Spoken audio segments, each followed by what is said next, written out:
તો આ તરફ સુરેન્દ્રનગર લોકસભા બેઠક પર ભાજપના ઉમેદવાર તરીકે ડોક્ટર મહેન્દ્ર મુંજપરાની પસંદગી કરવામાં આવી। તેઓ પણ આજે ઉમેદવારી પત્ર ભરશે। મહત્વનું છે કે મુંજપરાની જાહેરાત થતા તેમના સમર્થકોમાં આનંદની લાગણી છવાઈ ગઈ। તેમણે ભાજપનો આભાર માન્યો અને સાથે જ લોકસભા ચૂંટણીમાં ભાજપના જીતનો વિશ્વાસ પણ વ્યક્ત કર્યો। ભાજપે મુંજપરાના રૂપમાં નવો ચહેરો આગળ કર્યો છે, ત્યારે મુંજપરા ભાજપને જીત અપાવી શકશે કે નહીં તે જોવું રસપ્રદ રહેશે। तो आ विषय વધુ વાતચીત કરીએ ટીવી 9 સંવાદદાતા સાजिद બેરીમ સાથે। जी साजिद, આજે મુંજપરા પણ ઉમેદવારી નોંધાવવા જઈ રહ્યા છે, કયા પ્રકારની તૈયારીઓ સુરેન્દ્રનગરમાં?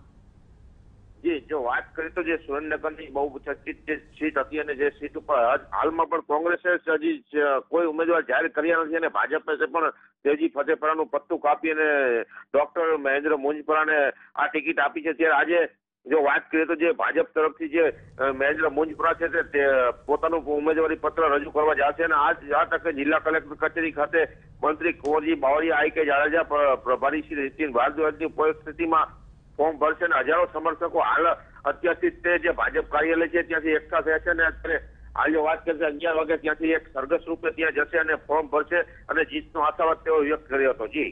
જી સાजिद, સમગ્ર માહિતી બદલ આભાર। તો સુરેન્દ્રનગરમાં ભાજપના ઉમેદવાર આજે ઉમેદવારી પત્ર ભરવા જઈ રહ્યા છે।